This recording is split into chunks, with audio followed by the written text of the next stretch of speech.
I hate gift giving and receiving. Receiving gifts is so weird. What do you say, thank you? This is Coffee Convos with Kale Lowry and Lindsay Chrisley. I really want you to be in your feels, Kale. That does not interest me whatsoever. I feel very attacked by you. A spirited discussion about motherhood, friendship, family, and life in the public eye. I'm just not with the fakery anymore. There's a fakery bakery around here. Here's Kale and Lindsay.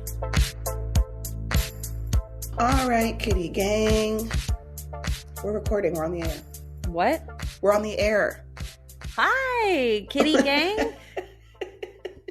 This is me in my recording voice. I was talking shit and cussing right before this. So welcome to True Crime. Yeah, welcome to True Crime. We are the crime. Before we get into the true crime, I know that this is old news, but since you said on a previous recording that like you're just like very invested in the Kardashians right now and like love them so much, I forgot to read you this article that I found. So I was like, now would be the time to do it. It says, Kim trolling. Pete Davidson broke up with Kim Kardashian over these two major red flags.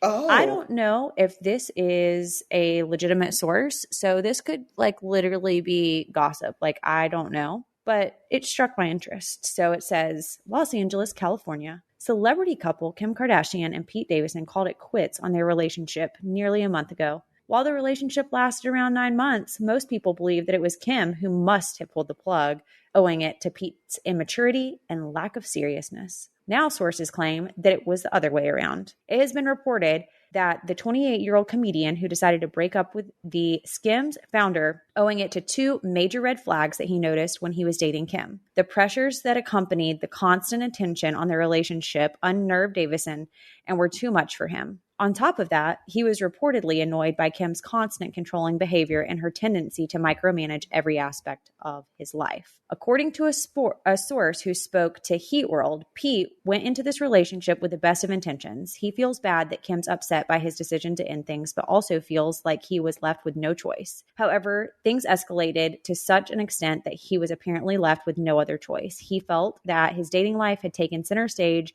overshadowing his personal accomplishments. It had reached the point where it was all people asked him about, like his career was successful, but he was Mr. Kim Kardashian. Well, I have a lot to say about that. I know you do. That's why I brought this up. I completely understand, like, if that is true, because obviously we don't know, but if that is true, I completely understand where he's coming from, and I could see why, you know, that would, it's kind of like James Harden and Khloe Kardashian, because allegedly James Harden broke up with her and, you know, whatever. Kim is Kim fucking Kardashian. Like, what did you think was going to happen when you got with her? You know, like, I mean, I guess he's been with other stars like Ariana Grande, but it's not Kim Kardashian. And Kim Kardashian's entire life is a brand. Like, she has to micromanage every single thing in her life. So as much as I understand, we're just going with the fact that this is true, right? Like, we're just going to assume that these are legitimate things.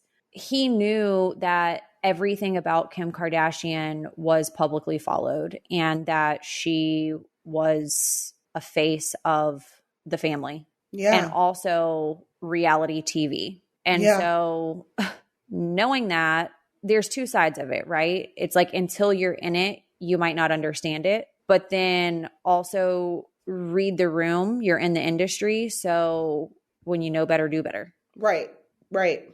Well, and also, you know, maybe, and I hope this doesn't come across as rude as Pete, because I don't have anything against Pete, but sometimes you have to be with someone who's on your same playing field, and maybe he just isn't. Not to say that his accomplishments and his achievements are any less than, but he just may not be on her level. You know, like when my therapist told me a year or two ago, my ex needs a 2 because he is a 2, you know, and not in terms of looks, but in terms of effort, in terms of accomplishments, in terms of financial, you know, just like across the board, he's a 2. He requires a 2. Anyone who's above that is going to skew the relationship and make it a little more difficult. So maybe Pete is an 8 and Kim is a 15 and Kim needs a 15 or higher. She might need someone who's not necessarily in the entertainment industry, but maybe someone who makes as much as she does, who micromanages their businesses as much as she does.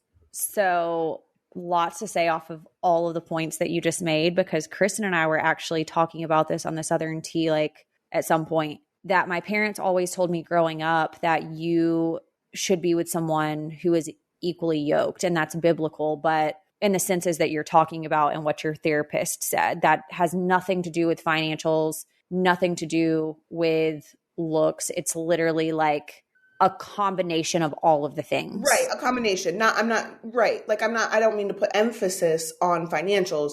I just mean across the board, like more evenly yoked, like you said. But at the same time, when he's saying things like she micromanages me and, you know, everything is about the public appearance and whatever, like, didn't you know this? Have you ever read anything about the Kardashians before deciding to date the one who literally created jobs for all of them? Like, in a sense, there is a public appearance to keep up, but I think that they also privately keep that same appearance. I agree. I agree with you. I think they, yes, even privately, I think maybe more relaxed, but also still have to micromanage. I mean, I can't tell you how many times, I mean, think of us on our little itty bitty baby reality TV scale. We still have to micromanage when we're not on social media, when we're not in the public eye, when we're not doing brand deals and we're not doing this and that. We still have to micromanage behind the scenes. So does the Kar-Jenner family. I love that you call them the Kar-Jenners because I feel like you got to include the Jenners too, you know?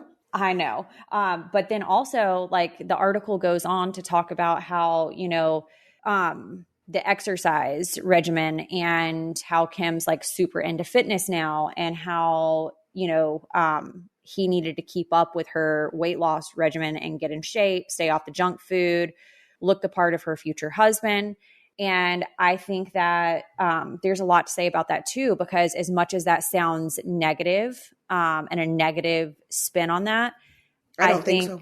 that when you are trying to make positive life changes in the way that she is, that you are who and what you surround yourself with. And so it would be very hard to be on this fitness journey and then have somebody just, you know, junking out like all this candy, you know, whatever he was doing. So there's like two sides of that too. And then he had referenced about Kris Jenner and, you know, basically like her micromanaging everything. Well, I think she's acknowledged that publicly, that she, you know, manages all of her children and it's over a full-time job. And I don't know why that would be news. No, I agree with you.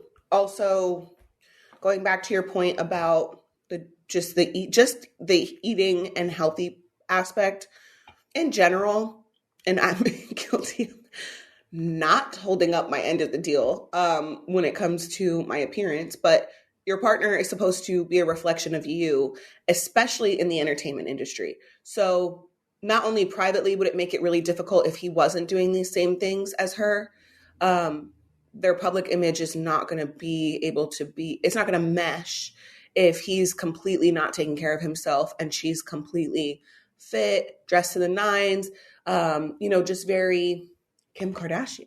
It truly does not work. And I think that you should celebrate differences within a relationship, but if things are just so very different that it doesn't mesh, then at that point it's like, okay, it's time for the ship to sail and to move on. As much as I wanted Kim and Pete to like be a thing and for her to have that edgy guy that was kind of like nonchalant and whatever, because I do think that there's something very appealing about that.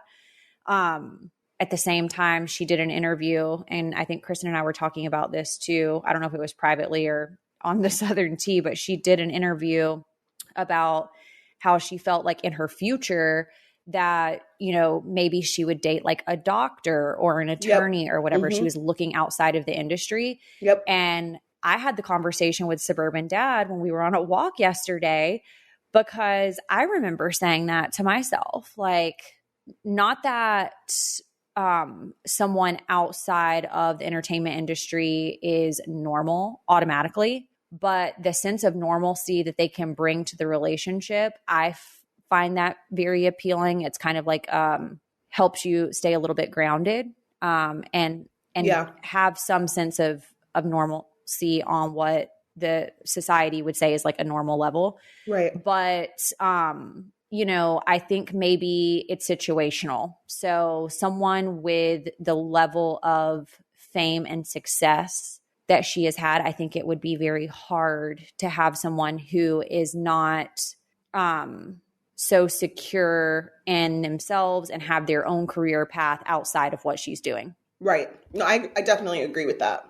I agree with your points there. So outside of that, I have been literally just going nuts trying to get all of my shit together to head to Nashville. And I will tell you that I bitch about packing all the time. I've bitched about it on Coffee Convo so much, but truly, I feel like I've done nothing. Have you ever been in a situation where you feel like trips just like go back to back and it's like pointless to even unpack? Yeah, there was a time where I was traveling once or twice a month, and I was like, I'm not even going to unpack at all. I'll wash the dirty clothes, keep the clean ones in there, and then put the dirty clothes that are washed back in the suitcase and be done. I am finally adding, I don't know if you've seen my stories or my Twitter, Lindsay, but I'm finally starting to decorate the upstairs. You know how sometimes when you move into a house, it just takes a lot of time to just really get settled in and then put all the finishing touches everywhere? Yeah, I'm still doing that like over a year later. So Has I it been a definitely year? relate. Okay. Yes. Yeah. Well, it hasn't been a year for me yet, and I'm finally starting to go upstairs and like get things done. So I actually found Claire, which is a new online paint brand that makes paint shopping easier. I don't want to go to Lowe's. I don't want to go to Home Depot. I don't want to go to retail stores to try to find paint stuff. Claire takes the hassle out of paint shopping, and it just has designer curated colors and then mess free peel and stick paint swatches, which is really nice. So you can kind of see what things look like in the room with the lighting, with all of that. And I just want my house to reflect who I am as a person, my style, my kids' styles, if you know what I mean. Well, for me, I feel like paint changes everything. It's truly like the easiest and most and least expensive way to transform your home and make it feel more like you. And I absolutely love that your kids all have different color rooms in your house. I think people are like, what the heck? Because their styles are going to change so much. But honestly, Claire will make it easier for me to switch out the colors anyway. I also love that it's a female founded company. Yes. I love that. Their founder and CEO is also an interior designer. So she saw firsthand that like traditional paint shopping experience was truly like outdated and such a hassle. So she decided to create a better brand and a whole new experience that's easier and more convenient. And to me, that's super inspiring. Yes, I love that. So guys, go to claire.com/coffee combos for 10% off your order. That's claire.com/coffee combos for 10% off your order. Speaking of running away, I wanted to run away from this documentary that we're about to cover because I was so alarmed watching it. We are going to be covering Sins of Our Mother. It is a Netflix limited series. It's a 3-part series, 50-minute episodes, and it examines the case of a mother, Lori Vallow, who apparently was brainwashed by a cult leader and accused of killing 2 of her children. It's still an ongoing case in the US and has attracted a ton of attention. This documentary mainly tells the story through the lens of Vallow's surviving son, Colby. And I just have a lot to say about this. Like I said before, I love to cover true crime when murders happen and religion is also involved because I think it's like such complex Like it just stories. adds an extra element of sinister almost. Yes. So Lori Vallow, when I saw her, I was like, okay, she's actually like a really like beautiful person to me. Like not that, not that every serial killer or like murderer is ugly. I'm just saying like when I looked at her and saw her on this documentary and then like looked up photos and stuff, I'm like, okay, she is like a very normal looking person. Seemingly normal. She actually, yeah. I mean, looking at the pictures of her right now, because I Googled them. Obviously, I saw them on the documentary too, but she seems like an everyday suburban mom that I would see at football. Yes, Yeah. exactly. Like you would see like maybe driving like a minivan at the elementary school. Yeah, literally. Right? Yep. So Lori Vallow, born Lori Cox, brought up in San Bernardino, California, and married twice while she was young. She had a second marriage, and in that marriage, they had a son named Colby, and that's who is seen in the documentary being interviewed like throughout the entire thing. In 1996, that's when he was born, and then she divorced 2 years later. Lori then married Joseph Anthony Ryan Jr. in 2001, and Ryan adopted Colby as his own son. Lori and Ryan gave birth to their daughter Tylee in 2002 and then split in 2005. And a year later, she married Charles Vallow. And together they adopted his grandnephew, Joshua Jackson, JJ Vallow. Up until that point, Lori was pretty much seen as a picture perfect mom. There's footage that's shown in the documentary around this time saying being a good mom and a good wife is very important to her. And I think that can be very true in her mind. Like she was legitimately thinking this, I believe. But I think that she also is mentally ill, and I do believe that there was a true brainwashing. I also agree. I feel like I really want to be sensitive about this, but it's a little bit difficult because this specific cult, I guess, and the beliefs and stuff, you'd have to be mentally ill to believe some of the things that were believed. Totally. Like when I was watching, my first thought was, and it is insensitive when I say this, because my first thought was, how could you be so naive to think that this would even be possibly true? Right. Like even just a thought. Because if you came to me and you told me that you met someone who, has all these beliefs and you're talking about zombies and things, or you're suddenly excluding yourself from like our friendship or our content trips or whatever it may be, I would be highly, highly concerned. And I would have to say that you're probably mentally ill if you believe that like zombies are out to get you. Agreed. So throughout this documentary, it basically just covers like, wouldn't you agree that it covers like a trail of death led by Lori and Chad Daybell? Yes, 100%. I think that they were involved in every single death that was spoken about. So I had no doubts like throughout the entire documentary that they did it. From the moment that she started communicating with him, I was like, okay, something about this like is just not right. Does like, anyone believe that they didn't have anything to do with it? Well, I don't know. I'm sure there's going to be people that are listening that's going to, say, well, it could have been this person or it could have been that person. There's so many people that could have different opinions. But to me, this is like very, very clear cut.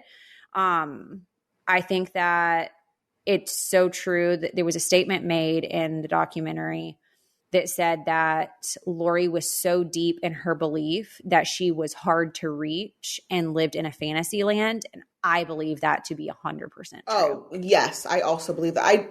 And like I said, I think it was on either Facebook or maybe in our chat. I was not familiar with this case at all before I watched the whole series. I had like vaguely heard about, because the name Tylee stuck out to me because my best friend's daughter is named Tylee. That's who I thought of too. Yeah, and I had never heard that name ever in my life until Sterling. So when I heard Tylee, but I never followed the story. I didn't know what it was, and I actually thought that the kids came home. I didn't really know, like I didn't follow up, but I agree with you. There's just so much to this case, and I can't. This oldest son, who is basically not on his mom's side, like just like telling the story. So I just feel my heart goes out to him. My heart also goes out to him because I do think that he was stuck between a rock and a hard place, like wanting to get through to his mom, also knowing what she was doing was completely just like insane. Oh, 100%. So Lori had two older brothers named Alex and Adam Cox, and their mother described them as basically both just like great and lovers of their family. And then Lori was the next child, and she described her as a darling little girl. And then she had a younger sister who was named Summer. They were raised in the church and loved the Book of Mormon. The mom recalls that Lori took to it right away. She had been in a Miss Texas pageant and was also on Wheel of Fortune, and said that God told her that she was going to be on Wheel of Fortune. I mean, I've talked to God and I've never like really been told to like be on Wheel of Fortune or like had any God knows better than to put me on Wheel of Fortune. Major, because I would not win. But like major direction in that way, like I don't know, but like maybe like I can't speak on that. I just thought that was a little odd. And then it said that it was talking about her husband Joe and how he was like a very sweet person at the beginning of the relationship, and I feel like a lot of people can probably relate to this. But then started becoming very annoyed with Colby. And Colby said that he would punch him in the back of the head. And Lori also admitted that she experienced abuse from Joe.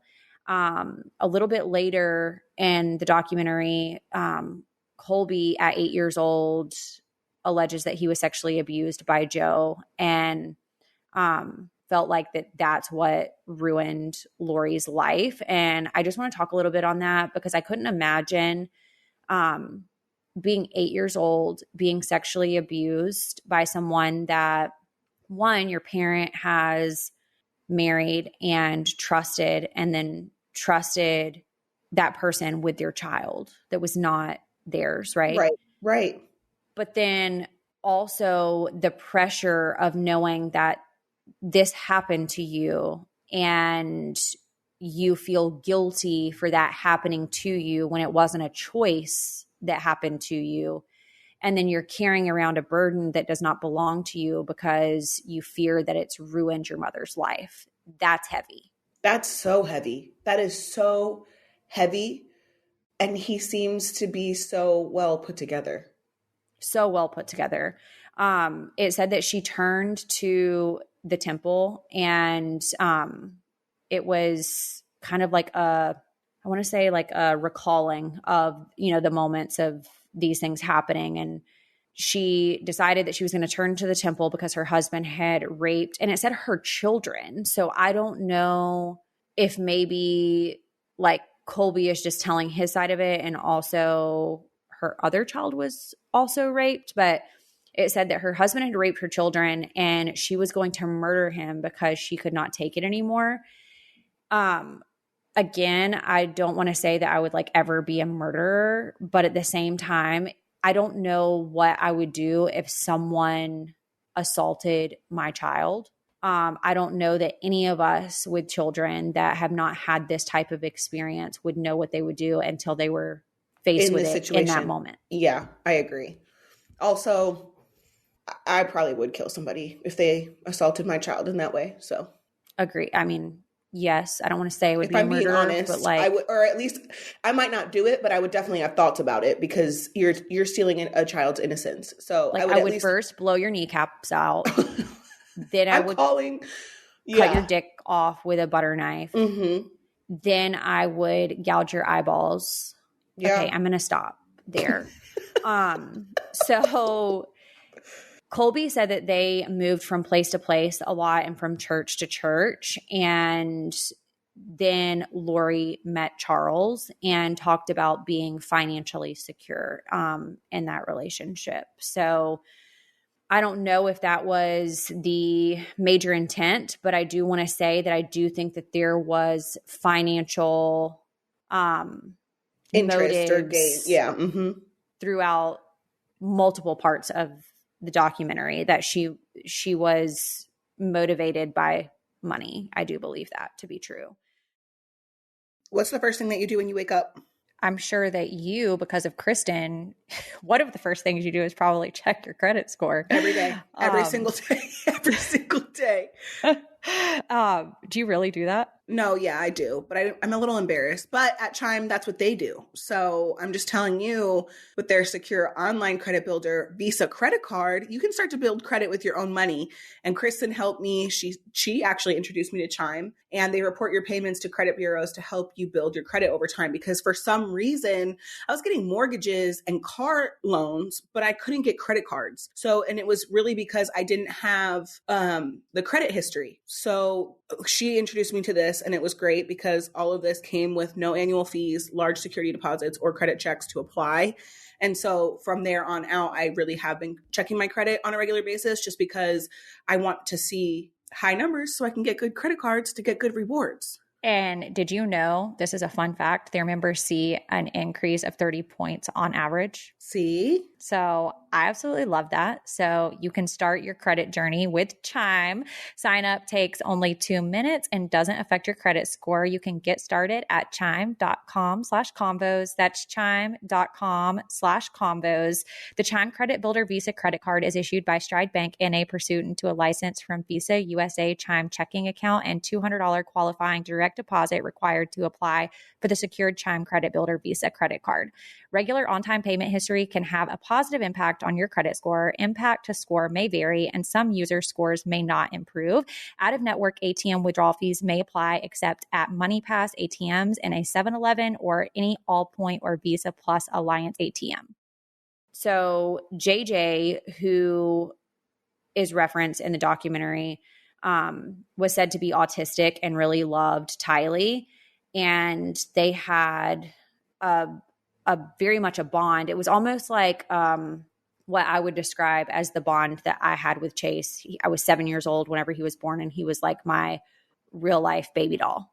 I can very much relate to that. And I think that Tylee very much took on a more motherly and nurturing type role, knowing that JJ had needs that were different that need to be met. Right. So Colby had said that the church had basically started taking over their lives. So he started noticing things like being replaced in the home. So like pictures of the church and stuff. And that was placed all over the home. And I think that that could probably be said. Like I could see you like placing pictures of like Post Malone all over your house and like having like weird, like maybe a picture of like Crocs and like having weird obsessions. You think I would do that? Like I could see you doing something like that. No, ma'am. I don't have not one thing hanging on my walls. Kill, you probably have them like all in your camera roll and like weird shit. Like I could they're on my camera roll. I could totally see you. Like to me, this is like a type of person who gets like, they get on a trend and then they get like very invested in that and then they like drop off. Okay. I feel Does that make sense? Yeah. Like what I'm trying to say? Yes. Like hyper fixating on certain things and then it falls off and you get hyper fixated on something else. Yes. Like I feel like that was kind of like what was going, except the fixation just changed. She just like started worshiping different stuff. So they moved to Hawaii in December of 2014 for 3 years and then end up moving back to Chandler. Colby and Kelsey, who was described as an emo girl, they went to a Christian church together. And that was said to make Lori like really upset about that. And so I just want to like say that I could understand that when you're a parent and you raise your kids up in a home where you're like imprinting things on them and you want them to follow like the way and the things that you're doing. And when they go against that, and now Colby's going to this Christian church, I could see where she would maybe be like taken back by that and just kind of like, well, what did I do wrong because I raised you this way and like you're doing this now? But at the same time, I don't believe in imprinting on children so hard that like they can't make decisions for themselves when they become grown on what they want to do. Like they aren't you. Yeah, I'm actually, and I don't know if I've talked about it before on this podcast, but Isaac challenges a lot of the things that I say or that his dad says. Mm-hmm. And, we've talked about really heavy topics, and he puts a lot of thought into them, but sometimes his thoughts are very different than both me and his father. So to me, I'm actually proud of him for challenging what we teach him and what we believe, because I want him to be his own person.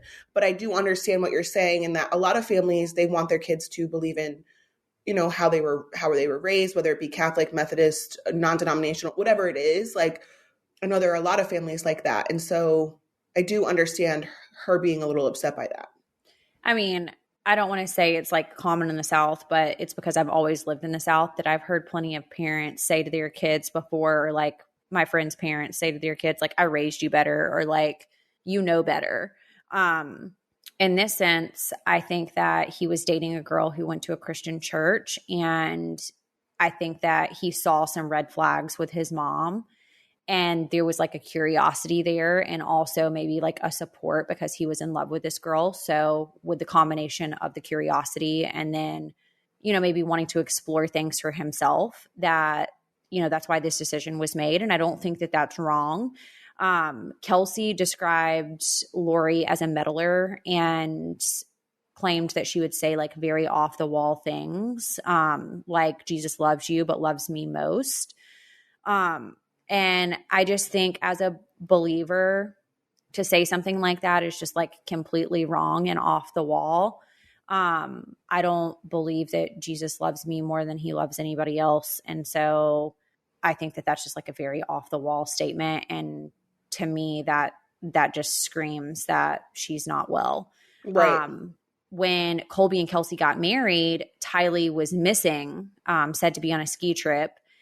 Which she's not missing her brother's wedding. When they said that, I know. No. First of all, let me not say my siblings because I don't really have any.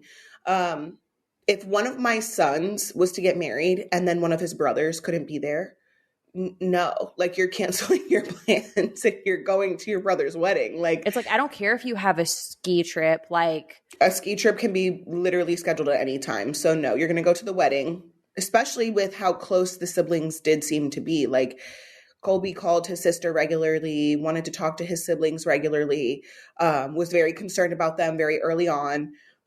So I definitely don't think that was normal or made any sense. So to me, when it got to this situation, immediate flags went off because I was like, okay, Lori has an issue with control. That's what it said to me. I know that it was said that she had an issue with Kelsey being the woman in Colby's life. And I could totally see that. I think as a mom of a boy, that's probably a hard thing to experience. I couldn't even imagine. I know that like when I first started dating Will, his mom was kind of like standoffish and stuff, but I was really like the first serious girl that any of the boys had dated. And so I think I got the most pushback, and then it was like a little bit more lax with the second one, and then like way more lax with the third one. I think it's probably like a natural thing for a mom with a son, and also with it being your first child, that, that could happen. But I think that there has to be a way to handle that without it becoming unhealthy. I think that there is a healthy level of jealousy and feeling like, oh, this is being taken from me, because I know that my dad felt that way when I started dating Will, and like Will took me away. But it has to be healthy. It has to be healthy. I feel like I've heard so many momster-in-law stories that I feel like I don't want to be that, but I guess I could understand, especially the first one, who gets married in the family or has a serious relationship, and it changes the dynamic a little bit. So I could see that. So we're going to get into the background of when Lori started reading literature published by Chad Daybell. So this was in 2015, and Chad Daybell believed that the apocalypse was coming, and also believed that humans could be graded from light to dark, and that dark individuals were possessed by the devil, while those who were light were followers of Jesus Christ.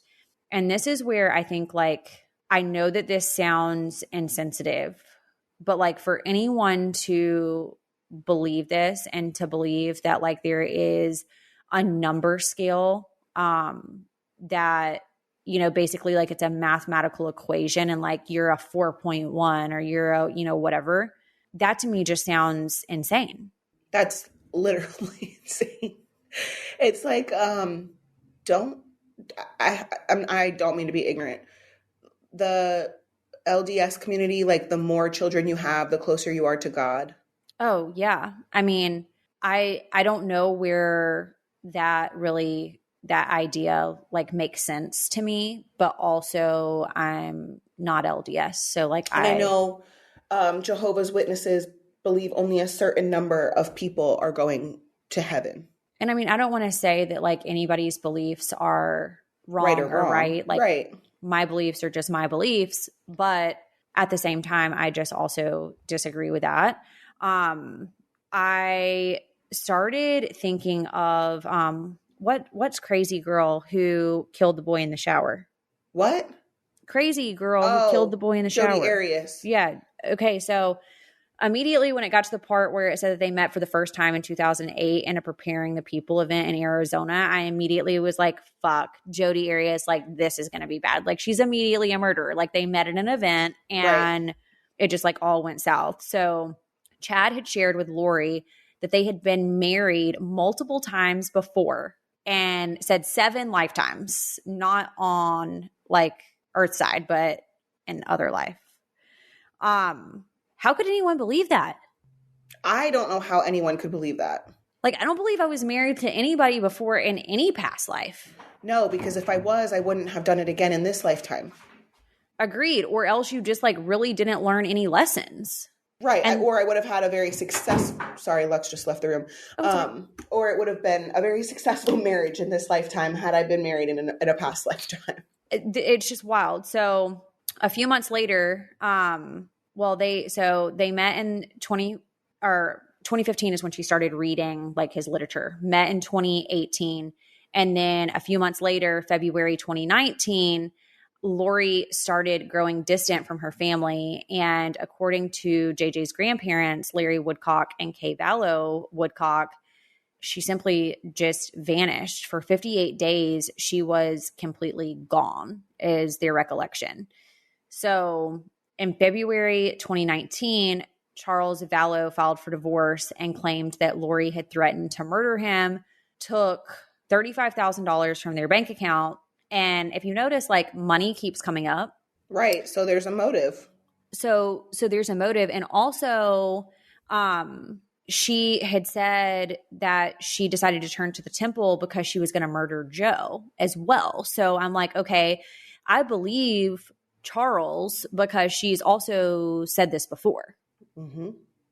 So then they bring on a forensic psychologist, and he's talking about how Chad is a missionary and set all kinds of baptism records. And I just want to like speak on that for a little bit, because as much as I would love for everybody to be baptized and to be able to enter the kingdom of heaven, I don't really necessarily believe, like personally, that it should be like a record that you're trying to set to lead people to Christ. Because if they're not ready to go, it is for possibly like the wrong reasons or like a lack of understanding. So again, is it like really for the right reason? I don't have anything to say about that because I pretty much agree with it. So this episode is so hard because I agree with everything you're saying. I agree with you. We're here to tell you guys, remind you guys of our favorite game, Best Fiends. We know that you guys have been playing this because I see it in the group chat. I see it in the Facebook group. We're also still playing this and on level, who the heck knows, probably in the 2000s somewhere. Somewhere along there, because I seriously play this game all the time.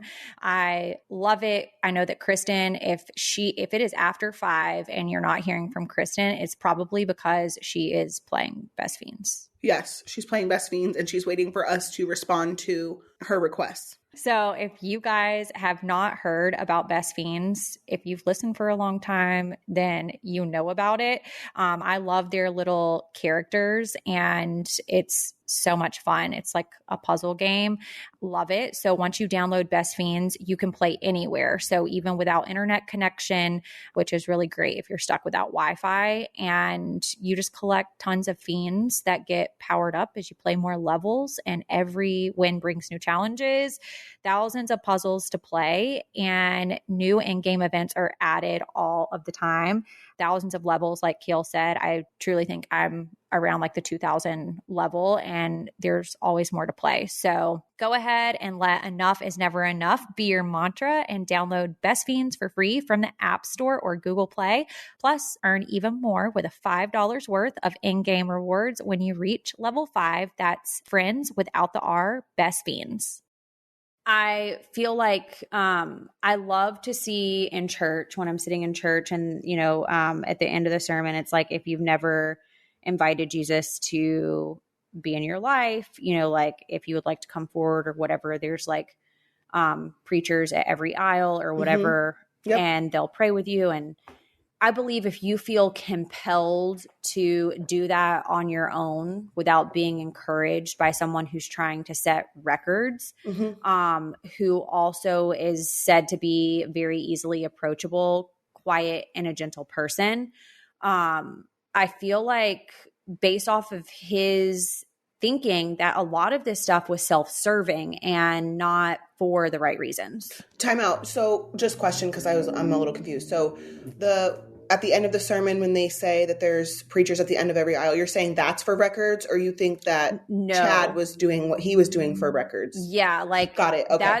I think that is set in church for like everybody that like wants to come forward and they feel like they want to invite Jesus into their heart, that there's someone there to listen to them and they will pray with them and whatever. Like, I feel like that is the right reasons. And I don't necessarily think that anybody there is trying to set any type of record. I think with this, him being a missionary and setting all types of baptism records and talking about how he was just like so approachable.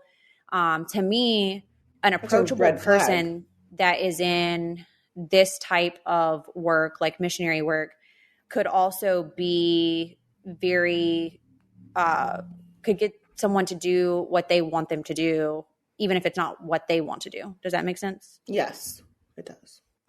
So Chad was actually married to a woman named Tammy, and he was married to the first woman that he ever really dated, which kind of makes sense to me just based off of his beliefs. It really does make sense to me. And what he was trying to do was create a religion off the back of Mormonism. So like using some of their principles and then his own thoughts to like create his own religion. Wait, can I just say too, every time I hear about a cult, I know what you're about to say. I know. Why is it that they all seem to be off the back of Mormonism? LDS. Don't know. Okay. So Charles said that he thought that Lori thought that she was above him, like a resurrected being. And she had said that he had been cheating on her. And like his account was she had threatened to murder him and was calling him Nick Schneider. She said, "I will kill you. You're not Charles. You're Nick Schneider." So at this point, I'm like, okay, she's like brainwashed at this point. And then Charles just tried to get her picked up on like this mandatory pickup to get her help. So I'm like totally team Charles because I'm like, she does need help and she's had like a mental snap or brainwashing if she's literally calling him something that's not his name Right. and calling him fucking Nick Schneider. I'm like, he's not Nick Schneider. He's Charles Vallow. Like, I want to say the next part. What? That they ended up thinking that he was the crazy one. Yes. And that Lori was essentially the victim, and she was able to like charm her way through these interrogations by the police officers. And I think that's literal Susie vibes. Like my mom, like Wait, this happens all the time though, I feel like, in these types of situations, for real. No, I swear to God, in my mom's prime, she could convince anyone of any fucking thing. Like, my mom was so pretty. It didn't matter what it was. I swear to God. Like, my mom would pick me up drunk. They'd call us down to the office, and she'd have some excuse and they'd let it go. Like, it would be, that is like narcissism, but like charming, but like mentally ill, but also it's just like a compilation of, is that a word? Compilation of things. But it's also like two of my exes who you just like forget that you hate, and you forget that they're crazy when you're next to them. But then you take a step back and you're like, oh fuck, like they're not safe or well. It's called like master manipulation. And yeah. Also there's a mental illness aspect, but also I'm not trying to diagnose anybody. I'm just saying like general mental illness, like that does play a part in this, because any person that told me you're not Lindsay, you're Nick Schneider, I'm going to be like, bitch, I'm calling 911. Like 5150 immediately. And then the fact that she goes through the psychological evaluation, does not get committed. They interview Charles, and then they decide that Charles is more nutty than Lori. I felt so bad for Charles when I watched that part. I was like, oh, my heart breaks for him, because you love someone at least to a degree where you want them to get help. So he at least loved her enough that he, through all the bullshit, he wanted someone to listen to him so that she could get help, and nobody listened. Well, and I would just like to say, outside of this case, I believe that this happens very often, and oftentimes the victim goes unheard. Yes. And the person who is the perpetrator in the situation is so deranged and such master manipulators a lot of times that they manipulate their way out of the situation, and then people end up dead. Like Casey Anthony? Yes. Mm-hmm. So July 11th, 2019, this is in Chandler, Arizona. Alex Cox, got in a fight with Charles, shoots him in what he claims is self-defense. Mind you, this is 5 months after filing an order of protection against Lori. Charles allegedly hit him with a baseball bat. Alex grabs his gun, says that he shot him to stop him from hitting him with the bat. And then the police did not pursue the matter any further and alleged that the argument all stemmed from things about Lori. So I'm going to stop you right there. If a grown man hit me with a bat, I'm going to be injured. I'm going to be severely injured, most likely unconscious, not be able to pick up a gun and shoot somebody, not once, but multiple times at point blank range. Even like Joe's probably not smaller than me now, but Chris and Javi are both much skinnier than me. They still would be able to severely injure me if they hit me in the head with a bat.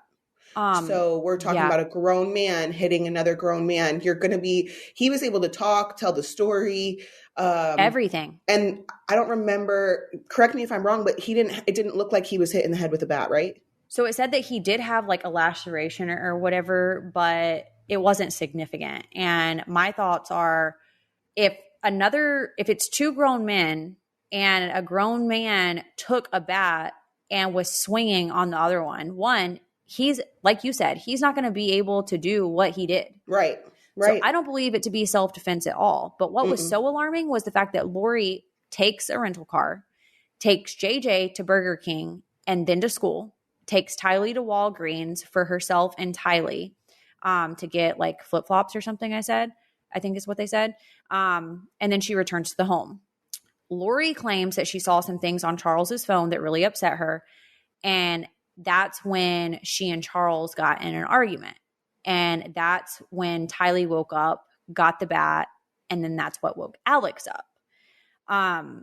In July of 2019, Phoenix, Arizona, an investigative reporter, only one that really takes an interest in the case, it starts, investigating. And he says that Lori never asked if Charles was okay, and her husband had just died. He said that Lori seemed very ready for this, and it's kind of like expected for it to happen. So almost like a premeditation type situation. And Alex didn't call the police until 43 minutes after he had called Lori. And he claimed in the 911 call, I don't know if you remember this, but he claimed that he was like attempting CPR.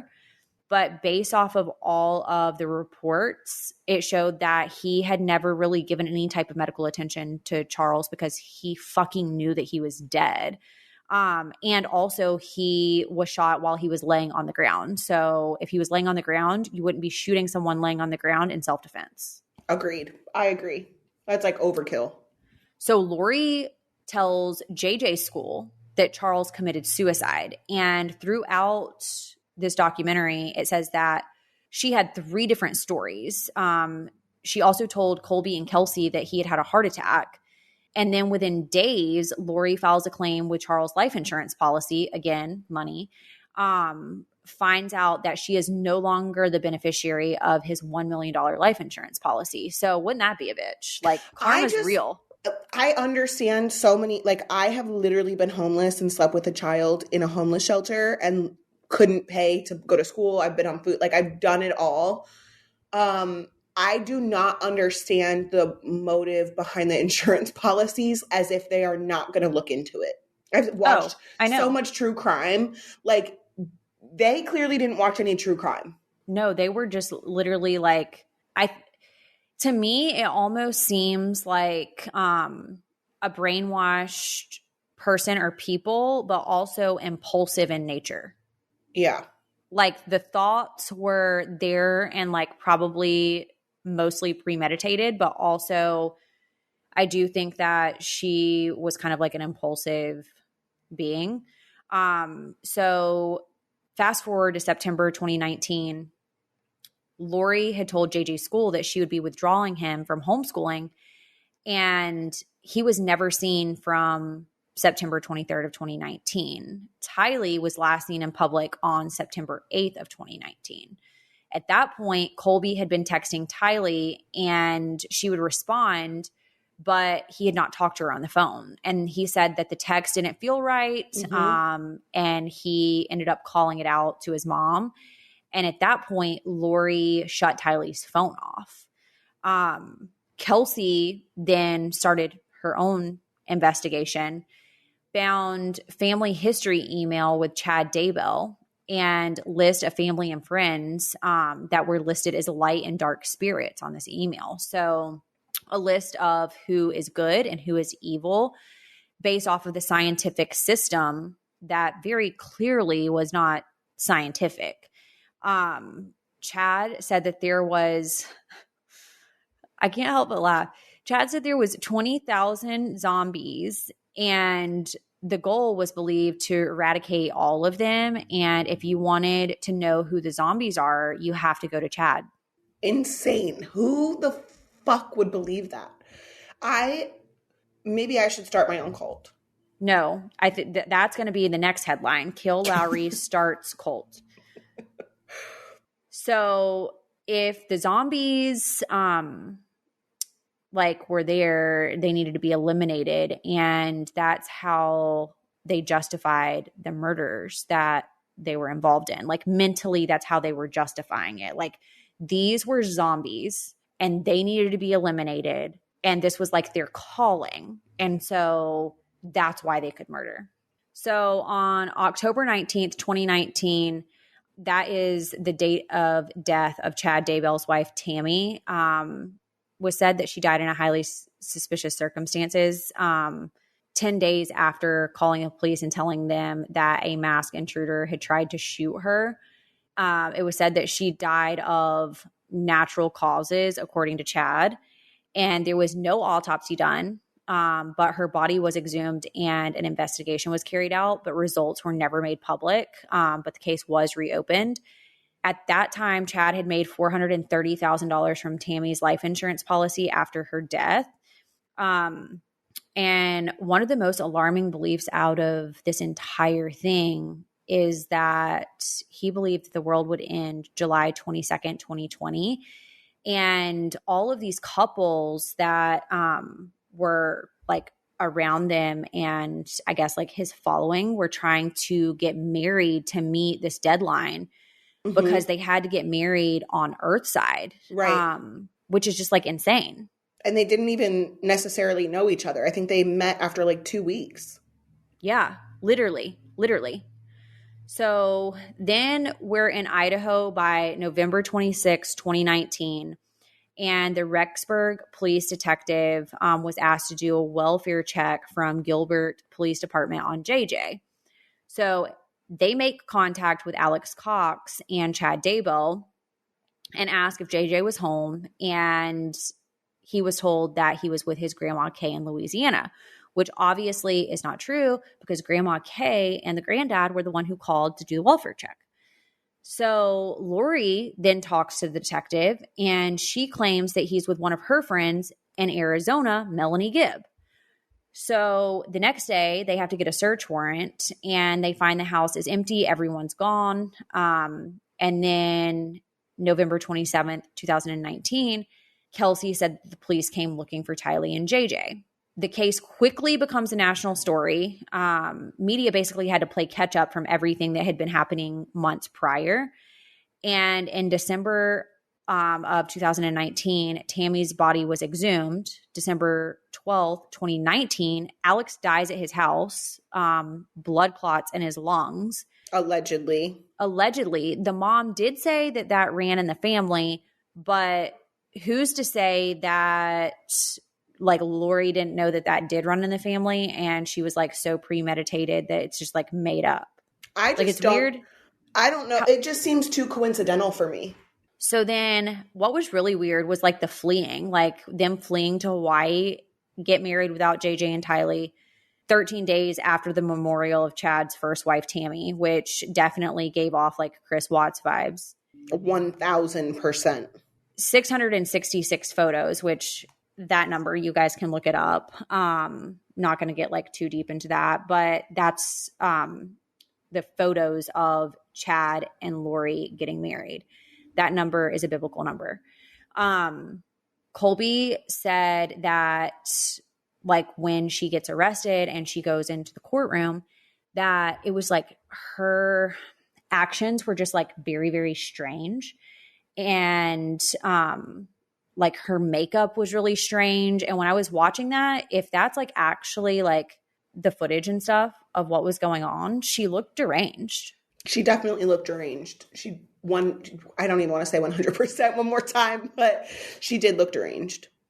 So her bail was set at $1 million. At this point, they get access to her iCloud account and a picture of JJ and Tylee and Alex at Yellowstone National Park on September the 8th. And that was the last known photo of Tylee. So that's where they got that date from. By June 9th of 2020, they head to the Daybell residence to serve a search warrant. At that point, Chad was arrested because human remains were found on the property. Backing up a little bit, September 22nd of 2019, Lori said that JJ had been being a zombie. And because of his autism, it was said that he would say things like on repeat. And Lori had asked Alex to come and get him. David remembers seeing him with Alex and his head like peacefully on his shoulder, but that was the last time that he was seen. And the photo was found on Lori's iCloud the day that he was killed. So yeah.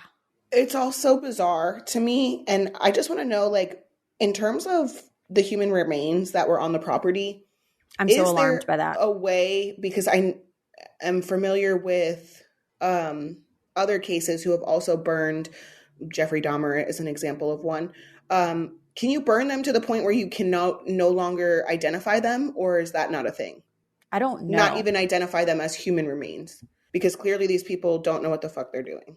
Basically what you're saying is they aren't professional murderers. No, they do a terrible job. I don't know the answer to that. Actually, I'm going to look that up because that would be very interesting to know. What was crazy was that they were basically killed within a month of moving to Idaho and were in Chad's backyard like that whole time. Or could they have been? That's true. Could they have been killed before the move and then move? I don't know, because it really didn't go into detail about like the hypotheticals of, you know, like other things that could have happened. So Chad then pleads not guilty, pushes the case forward to trial. Grand jury issued indictment on Lori and Chad, and Lori was in a medical facility after being deemed incompetent after not understanding the charges that she was facing. To me, I'm like, okay, how fucked up is the system? Because literally, if she would have been deemed not competent when she had the first evaluation, Charles probably wouldn't have ended up dead. And now she's able to go to a medical facility because she's now deemed incompetent because she doesn't understand the charges that she was facing. But do we think that she understands the actions that she was doing when she was doing them? Because I believe that she was, but I believe that she was doing those actions under brainwashing. I don't know. This one's hard for me because I feel like, I don't know. She seemed competent. There's no way that someone to raise these children for years and years and years. Yeah, but think about this. Like, think about how long Susie had you, and my mom's smart though. Like she's an addict, but she's not incompetent. I don't think she was either though. No, I'm saying I don't think that Lori was incompetent. I think she was fully competent. I think that she was literally like brainwashed, but she was brainwashed and like knowingly doing what she was doing when she was doing it because she thought that that was like the right thing to do. She was working off of this scientific system that Chad Daybell set up that like wasn't a scientific system. Like I think that she fully believed all of that stuff. I think she fully believed it too, but I don't understand how. So the causes of death for Tylee and JJ and Tammy were not released to the public and still not released. Lori was found competent to stand trial April 11th of 2022, and Chad and Lori are scheduled to have a joint trial in 2023 in Ada County, Idaho. And prosecutors are pursuing the death penalty in both cases. And I think that's fair. The crazy part of that is the lack of remorse and understanding of reality when she gets convicted and she's having conversations with Colby on the phone. She still just does not it's like she has no idea the magnitude of what she did. Yeah, because I think I will say I think she knows what she did, but I think that she fully is so brainwashed that she thinks that what she did was like appropriate. Yes. So, I just have such a problem with that. I will be, if this is televised, or like obviously they'll be updating us on everything that's going on via the news, then I will be following this and keep everybody caught up in the new year. Also same, because I would like to know what the cause of death was if they end up releasing it. Same. If you guys have not followed us on @CoffeeConvos Podcast, make sure you follow us over there. If you have not subscribed to the show, you can do that from any podcast app. You can also find us on Podcast One. We hope that you guys all have a great week, and we'll talk to you soon. See ya.